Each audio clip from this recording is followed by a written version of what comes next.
Hey, everybody, and thank you for listening to Teaching Band from the Beginning. I am your host, Tim Basil. Along with us today, as always, is our co host, Olivia Spell. Hi, Olivia. What's good in the hood, Mr. No, Basil? not much. It's way too hot to do anything. Ugh, It's there's part of me that is super sad and lamenting and not having band camp right now, but then I step outside then you walk like, outside.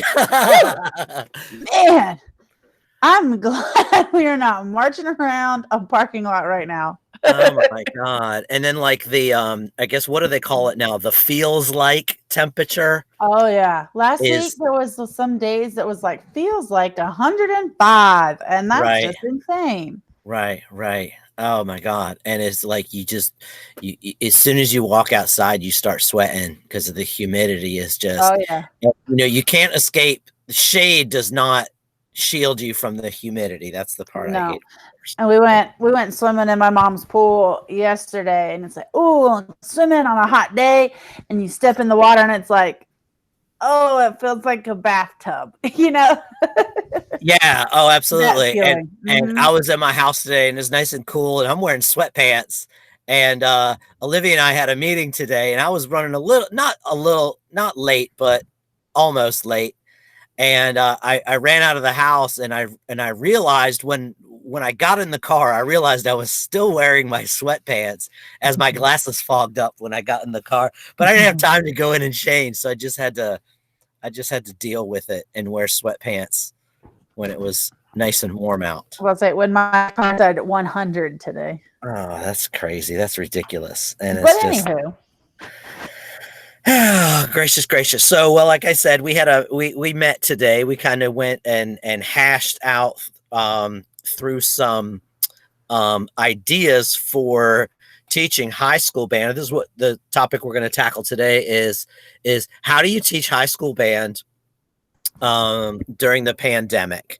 And we've been it's been kind of like a hurry up and wait for us, for our district to decide, are the kids going to be able to come to school and do face to face? If so, is it going to be half the kids or a third of the kids or et cetera? Well, our district has decided for high school that we are going to start the year 100% remote learning. and middle So, school, oh, middle middle school school as and high well. school, and high Um, school. so middle school and high school are going to go 100% remote learning. I Right. think they're going to try to come back and revisit to see where we are and if slash when we can start to have kids come to the school. But Right, and they're going to start phasing them in, starting kinder K through 5, and then they'll right, phase them in, see what happens, and then they'll probably do middle school, and then last will probably be high school. So we're probably not looking at face to face before 9 weeks is up, I'm and I'm I'm thinking hoping. probably I closer. Yeah, I got my fingers crossed for the grading period, but also I wouldn't be the least bit surprised if it lasted the semester. Sure. So this is what we have to work with. We are 100% remote, so everyone's on Chromebooks and Zoom and Google Meet, and so we got together today just to kind of brainstorm and hash through a couple of things. Number one, what are we going to ask our students to do? And then how are we going to roll that out? What's the structure going to be like? What's the structure going to look like for the semester? I guess in the spring we were out. I remember it was Friday the 13th. Remember That's that? Our right. last That was the day? last day. Our last day was back. And Was we it thought March? Friday the 13th Friday and the a full 13th. moon was the Um, worst that could happen. I think we have learned a lot um, about what works and what does not work as far as remote learning and specifically band in remote learning. I think there's one, probably the biggest piece is the accountability. Mhm. Coming into the fall here, there's going to be grades. Students are going to be graded on their work. There's much more accountability with grading and assignments and testing.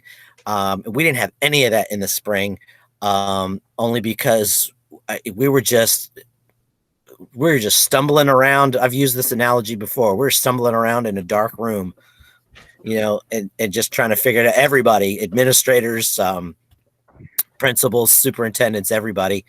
But then the other piece, and I don't know what other high schools are doing, but our high school came out with a daily schedule.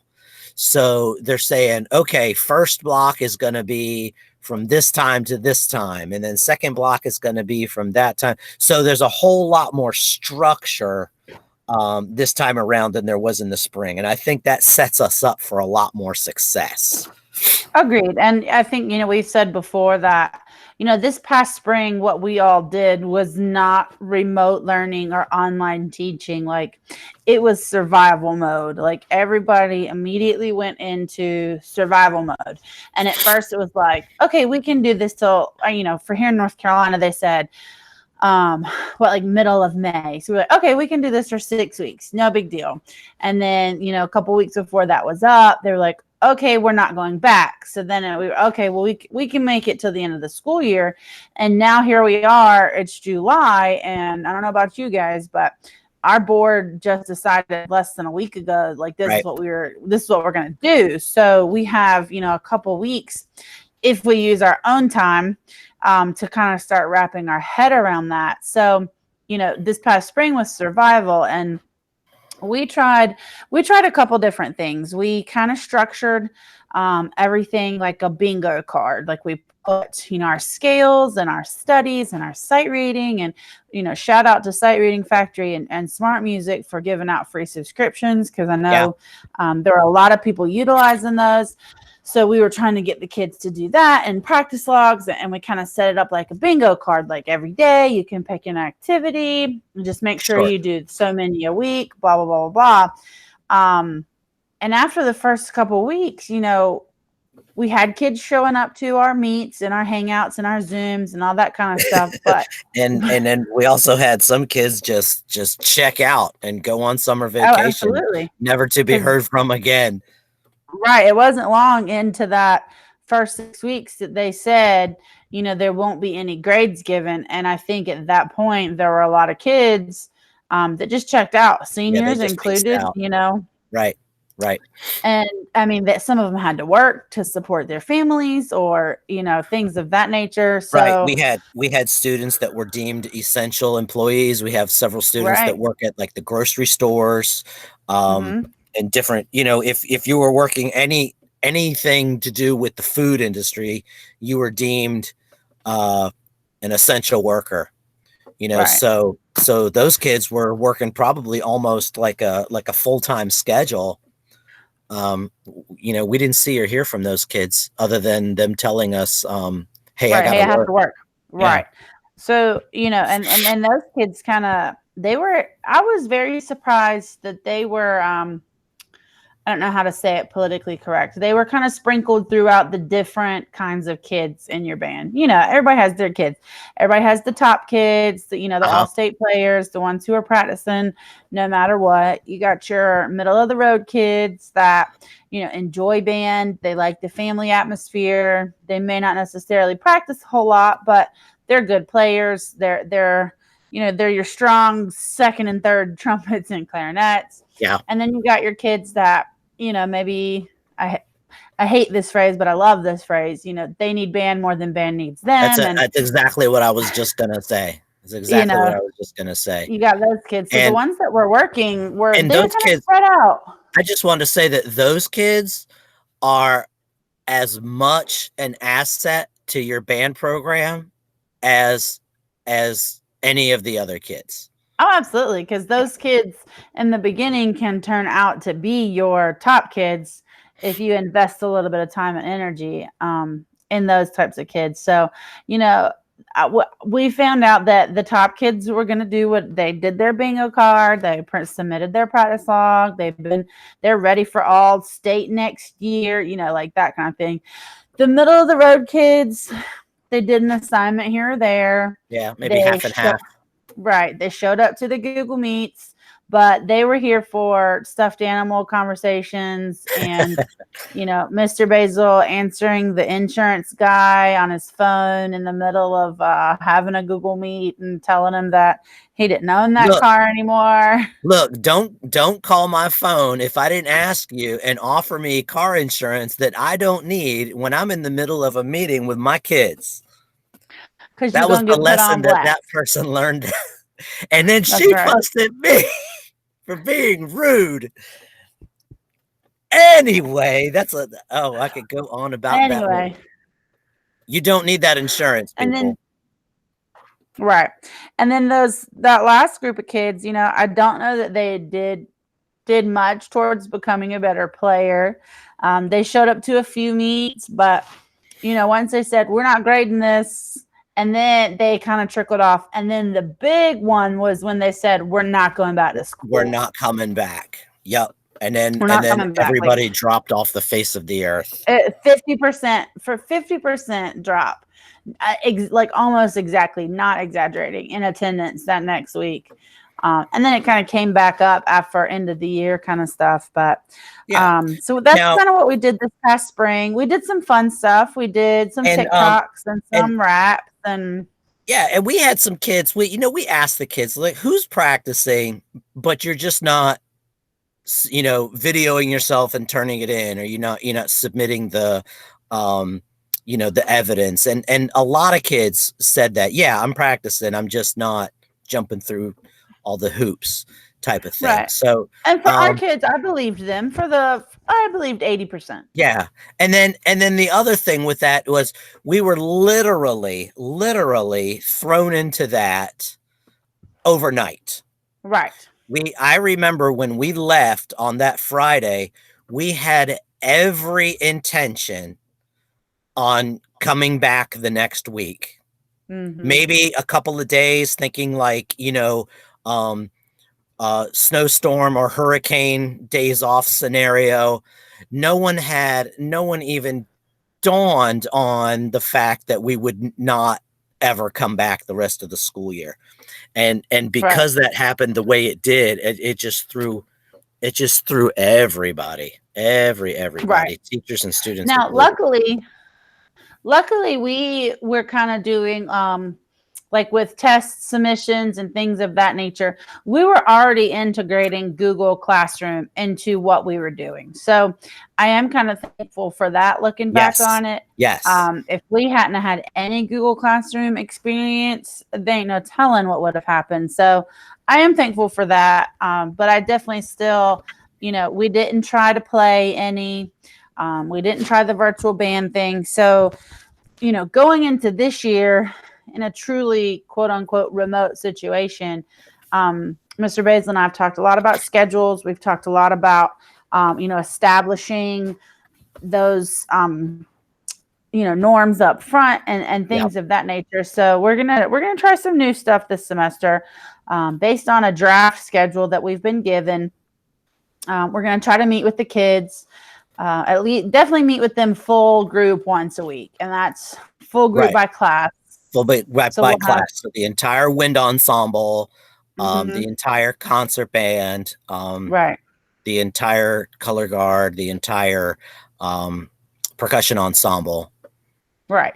And we were kind of doing that this past spring, like Monday or Tuesday morning, have a full meeting, here's your expectations for the week. So we're going to kind of try to stick with that, but try to incorporate more playing.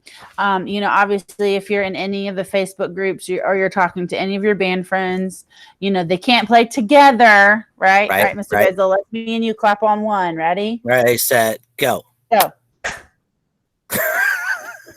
That actually kind of sounded like it was in time. Not on my end. Try it one more time. Try it one more time. 1, 2, ready, go.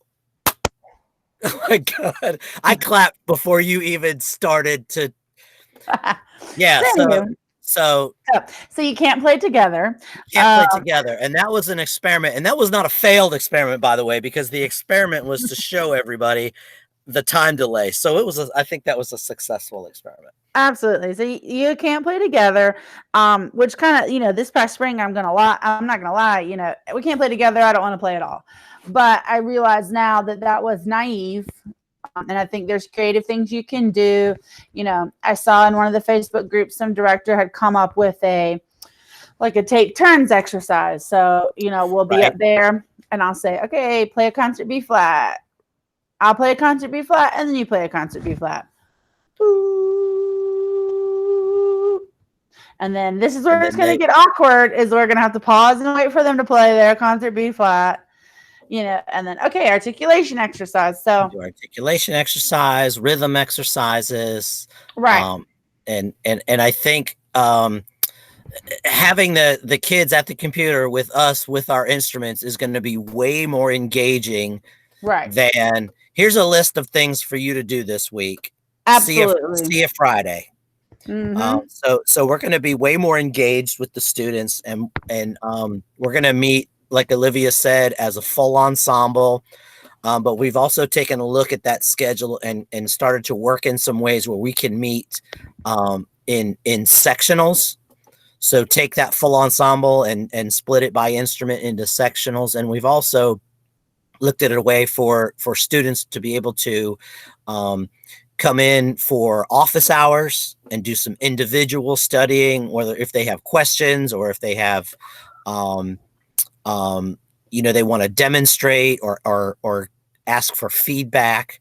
So we're trying to hit it on all angles, full group, sectionals, individuals, so that we're seeing and hearing the kids, 2 and 3 a week. Right. Correct. And they can sign up, between office hours and their class time and things of that nature. They can sign up for more than that. And I think we're going to try to track that on a practice log of some kind, progress log, progress grid, whatever you want to call it. But practice log somehow, maybe in a Google form. It doesn't have to be anything super formative. Just, hey, what did you do on Monday? Oh, well, I went to Monday's meeting with my class. Perfect. You played for 20 minutes. All right. Okay. Tuesday, I went to my sectional.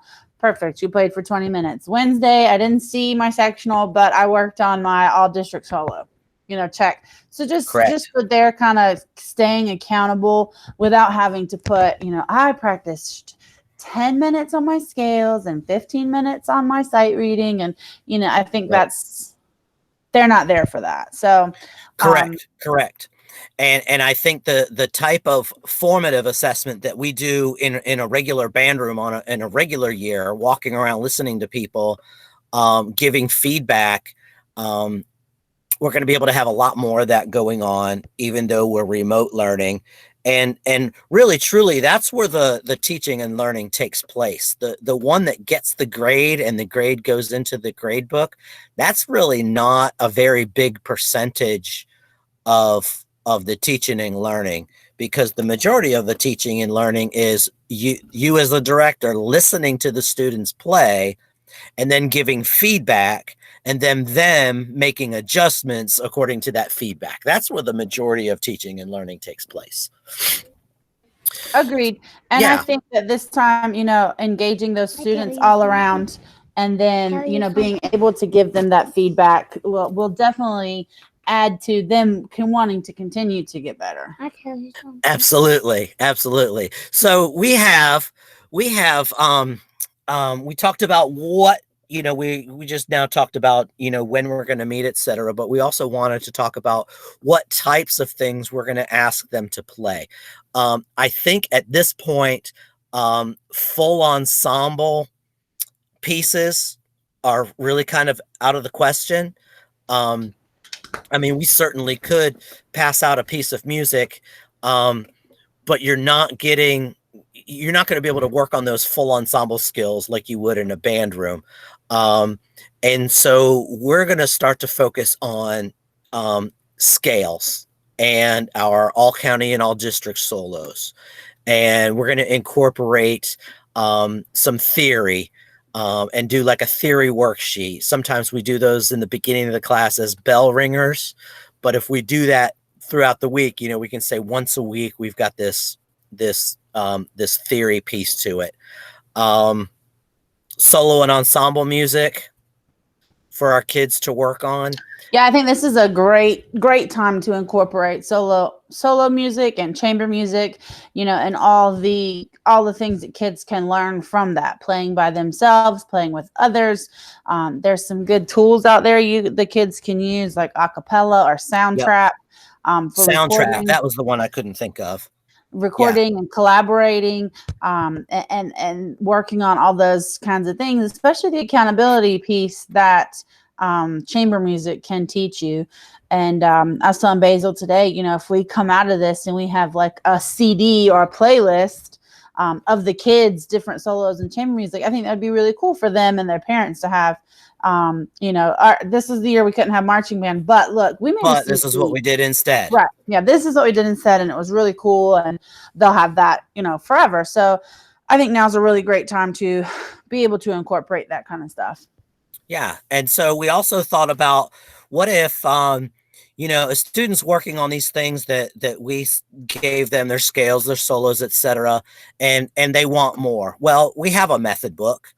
So they can crack open their method book and go through some studies. There's some chorales in there. Yeah, we use the dark blue Foundations for Superior Performance book. It's a really good, if you're going to have a quote unquote high school method book, it's has a really great information on all scales. 12, you can do all 12, major, natural minor, melodic minor, and harmonic minor in that book. They have studies in each key. They have chorales. They have warm-ups. They have some tuning exercises. It's a really good book. Yeah. And some other resources. We just did some brainstorming, throwing down some ideas and giving the list to the kids. Hey, if you want to move ahead, here's what you can, Olivia mentioned before, the sitereadingfactory.com. There's one called auditionsolos.com, which you can pick your instrument and you can choose the difficulty level.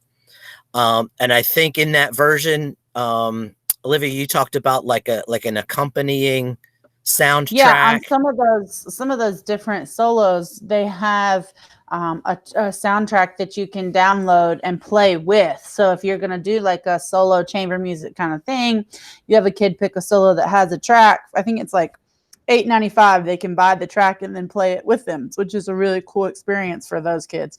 And it teaches them listening and ensemble playing kind of things that right now we're not going to get in a big ensemble, but they can practice them individually. Yeah.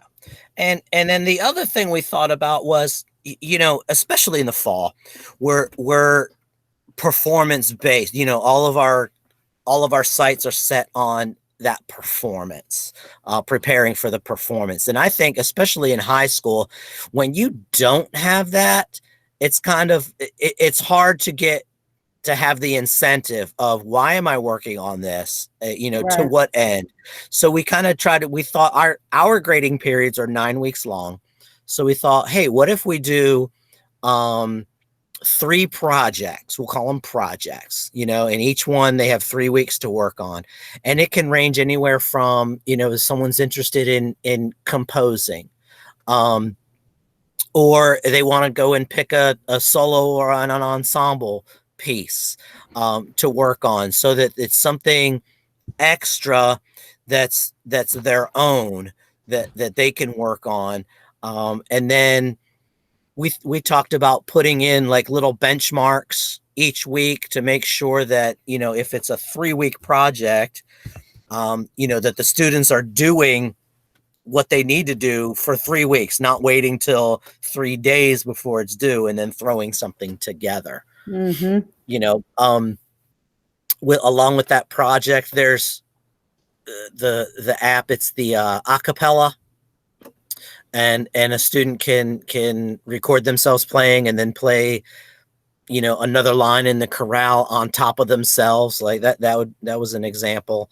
But having that, hey everybody, we know you're working on scales and your solos, but don't forget, project number 1 is due this Friday.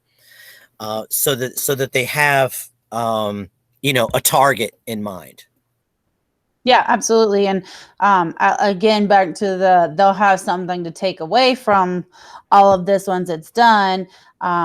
The composition, and we even talked today that could be visual composition or music Yeah, composition. sure, We've sure. got some budding composers, amongst you. They can write something for band or even for a quartet. Or if you have some budding drill writers, you never know, they might want to take a stab at that, or choreography, or Choreo, sure. things of that nature. Also going to take this time to really explore some composers. I know I will say that I'll admit I'm pretty bad at talking about the historical context of composers and why they wrote certain pieces, and how their personal lives played into how they composed. And I think this would be a cool opportunity for kids to be able to explore that. Right. We might try the whole virtual band thing. I know it's going to be a lot of work, but those recordings that have come out of that are so cool. So I really think it's a good opportunity to do stuff that we wouldn't normally do, because we get so bogged down with marching band and MPA and all districts and all state and winter season. And so try to take this time to really, like the rest of life, slow down and do the things we don't normally get to do. And I think, that virtual band, it could be a crash and burn. For sure.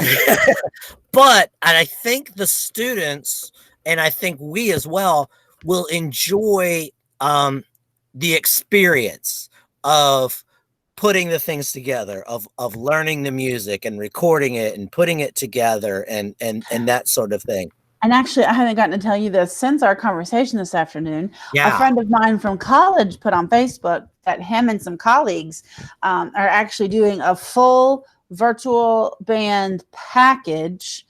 They're doing all of the, here's some fundamentals, their original works, and then they do the virtual band part for $300. We might be doing that. Shout out to Ben Hylton, Music. Just Google that. You'll be able to find him. So, anywho, sidebar to that. $300. You could send $300 to me if you want. I don't know what for. Are you gonna virtual band it? Are you gonna do all the? No, I'm just gonna take the $300 and go have a really, really nice dinner.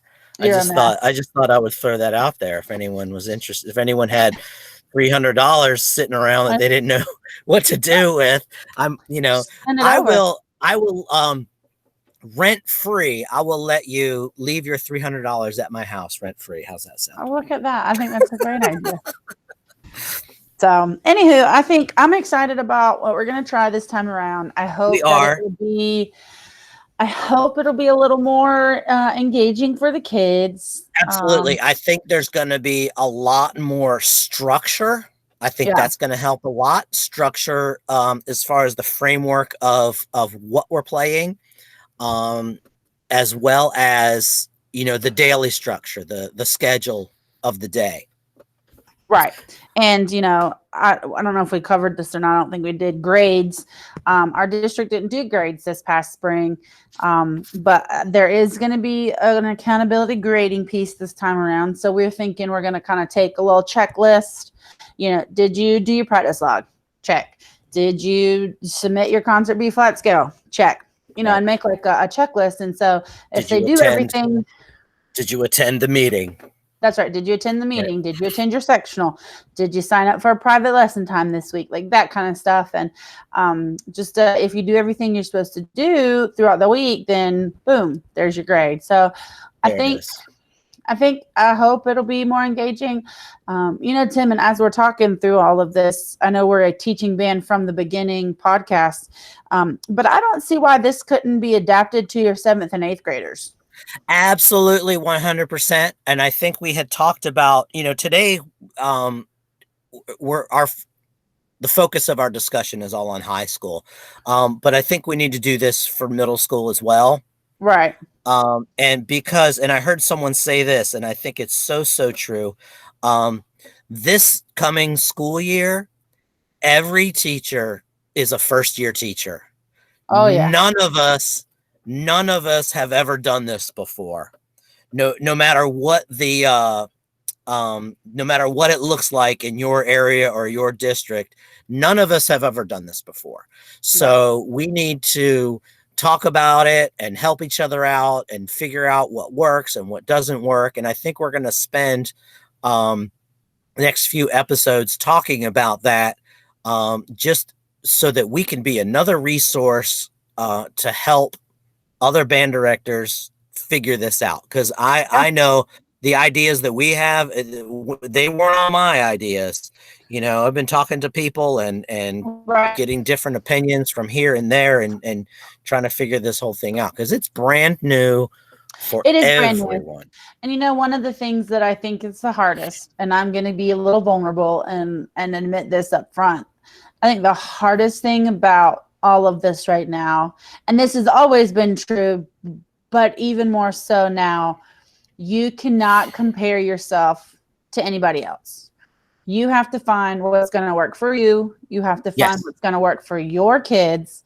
And you can't talk to Joe Schmo down across town and, they're doing a this and a that and a this and a that. And you're like, oh, that would be amazing. You got to keep up with the Joneses, but right? You're just, that's not going to work for me and my kids. So, take those resources, oh, I really like that. Oh, I love that they're going to do, sectional time. Okay, cool. I'm going to take that and I'm going to incorporate it into, what I'm already doing that's working or things of that nature. Just, don't compare yourself to anybody else, but do be willing to reflect on what's working for you mentally and emotionally and professionally, and what's not. If it's not working, do something else. Don't be afraid to change it. Right. Don't be afraid to change it up. Don't be afraid to change it up. And also don't compare yourself. If you have experience as a teacher, don't compare yourself or your students to where you and they were a year ago. Right. Because it's completely different circumstances. You cannot expect the same results when the circumstances are not the same. Right. And not just not the same, but not even close. Yeah, not even close. That's right.